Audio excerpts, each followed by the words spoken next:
Hello मेरे प्यारे दोस्तों। आज का वीडियो मैं क्यों बना रहा हूँ मुझे बहुत खुद नहीं मालूम। बस आप लोगों से बात करने का मन कर रहा है क्योंकि रिया चक्रवर्ती के अरेस्ट होने के बाद से बहुत सारे मेरी इंडस्ट्री के ही कुछ ऐसे एक्टर्स, राइटर्स, डायरेक्टर्स, प्रोड्यूसर्स जो छुपे हुए थे अपने बिलों में चूहे की तरह, वो अचानक से बाहर आ गए हैं और अब खुल के बोलने लग गए हैं कि वी सपोर्ट रिया। क्या सपोर्ट कर रहे हैं भाई आप लोग?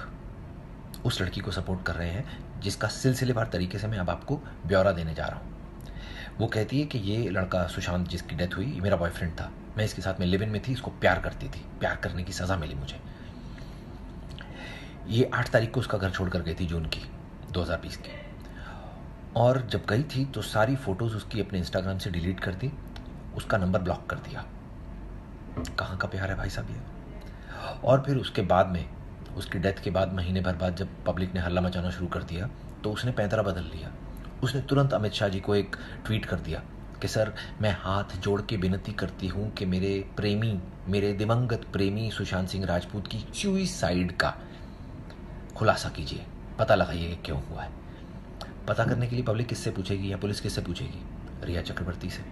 ये तो खुद ही संलिप्त थी, या थी या नहीं ये नहीं पता, लेकिन कुछ छुपा रही थी, ये तो सबको पता है। आप ऐसी लड़की को सपोर्ट कर रहे हैं, फिर उसके बाद में इसके पैंतरे बदलते रहे। अब ये पुलिस के पास में गई 2 बार, 1 बार नहीं 2 बार, और वहाँ पर जाकर इसने अपने बयान दर्ज कराए। मैं ये जानना चाहूँगा कि इन बयानों में क्या उसने ये बताया कि सुशांत के लिए ड्रग्स मुहैया कराती थी? अब 2 बातें हैं साहब। अगर इसने ये बताया है कि हाँ मैं ड्रग्स मुहैया कराती थी और पुलिस को ये बात मालूम है और पुलिस ने नहीं बताई, तो इसमें पुलिस से सवाल किया जाना चाहिए। और अगर इसने पुलिस को नहीं बताई तो क्यों नहीं बताई? इसका मतलब छुपाया, ये कल्प्रिट है, इसका मतलब बड़ी खुली सी बात है। और पुलिस की भी इसमें भूमिका देखिए, वो इससे ये बात क्यों नहीं निकलवा पाई? पुलिस को इससे ठीक से इसका मतलब पूछताछ करनी चाहिए थी और पुलिस ने नहीं की इससे। फिर वहाँ पर जब नारकोटिक्स ब्यूरो इससे पूछताछ कर रहा था तो इसे जब लगा कि मेरा बचना अब थोड़ा मुश्किल है, इसने उल्टा प्रियंका सिंह के ऊपर, जो सुशांत की बहन है, उसके ऊपर इसने जाके एक इल्ज़ाम लगा दिया पुलिस स्टेशन में, FIR दर्ज कराओ।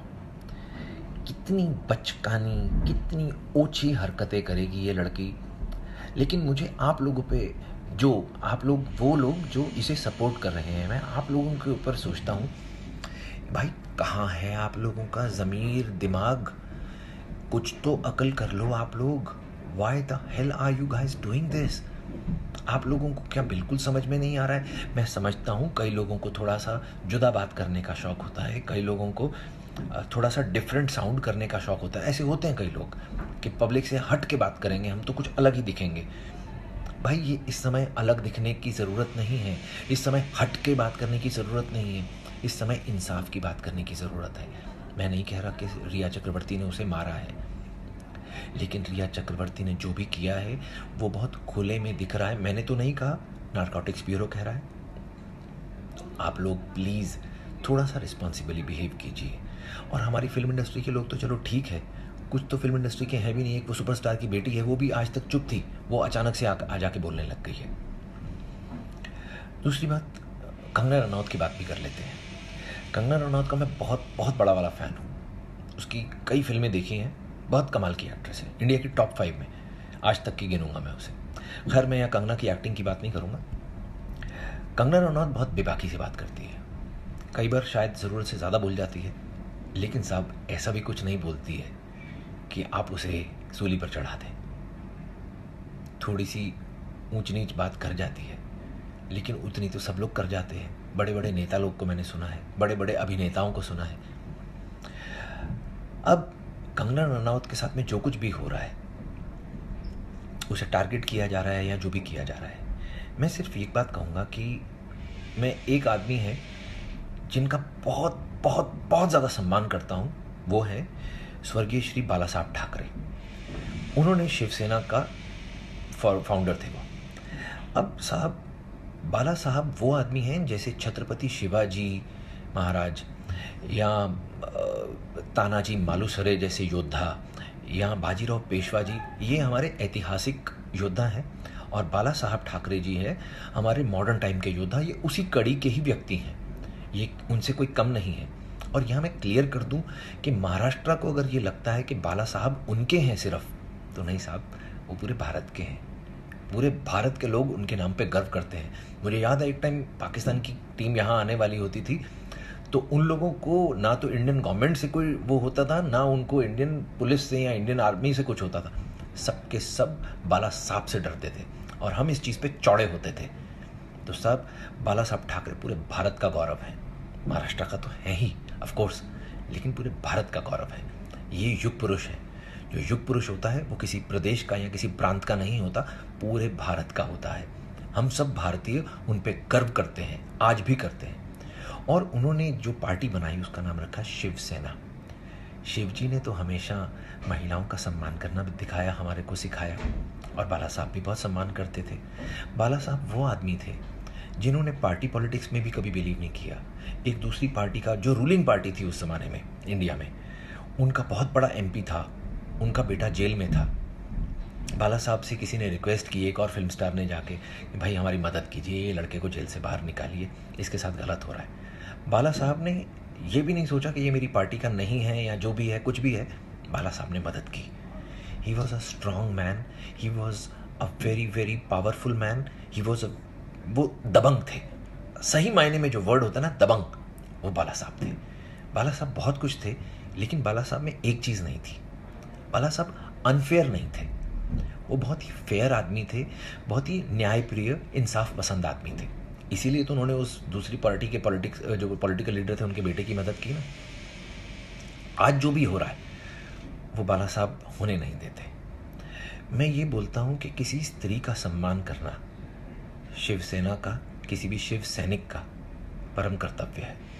अगर कोई शिव सैनिक किसी स्त्री का सम्मान नहीं करता है तो वो बाला साहब के विरुद्ध जा रहा है, मैं ये बोलूँगा।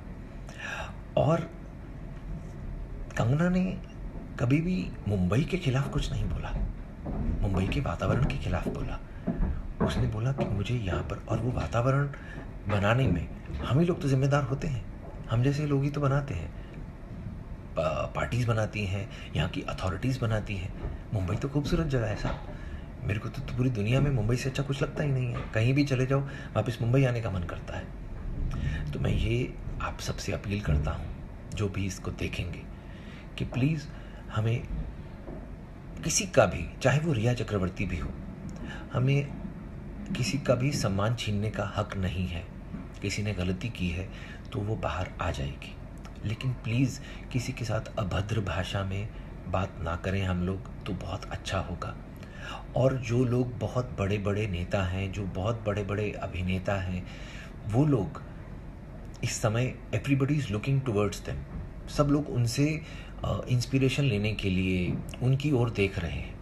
तो आपके शब्दों का वज़न आम समय से अधिक हो जाता है इस समय। तो आप लोग प्लीज़ ऐसा कुछ भी मत बोलिए जिससे कि आप लोग हल्के नज़र आएँ, या लोगों के बीच में कुछ सांप्रदायिकता या किसी भी किस्म का कोई रोष फैले, क्योंकि आप लोगों की जिम्मेदारी बहुत ज़्यादा बढ़ जाती है। और रही बात सुशांत सिंह के वो वीडियोस जो लीक किए गए हैं, मैं क्या कह सकता हूँ साहब, सुशांत क्या था ये उसे चाहने वाले हम सब लोग तो जानते ही हैं। ये जो एक पीआर मशीनरी कहीं काम कर रही है, कभी सुशांत के पापा के पीछे पड़ जाते हैं, कभी उसकी बहनों के पीछे पड़ जाते हैं। तो साहब ये तो बहुत ही खेदजनक बात है। इससे ज़्यादा तो मैं कुछ कहूँगा नहीं, सच बहुत जल्दी सबके सामने आ जाएगा। सिर्फ एक बात कहूँगा कि जो पार्टी महाराष्ट्र में है पावर में, उनके पास अब भी मौका है to set the things straight. आप लोग बहुत पावरफुल हैं और आप लोग बहुत जस्ट हैं। आपको बहुत लोग पसंद करते हैं, आपको बहुत लोग प्यार करते हैं, आपसे बहुत लोगों को उम्मीदें हैं। प्लीज़ उन उम्मीदों पर खरे उतरिए और झूठों का साथ मत दीजिए। और मैं फिल्मी जो इंडस्ट्री के, टेलीविज़न इंडस्ट्री के कुछ बरसाती मेंढक हैं जो सिर्फ अलग दिखने के लिए या अलग साउंड करने के लिए किसी का साथ देते हैं, उनसे मैं कहूँगा भाई मत करो ये सब, बहुत छिछोरा लगता है ये सब, प्लीज़ मत करो।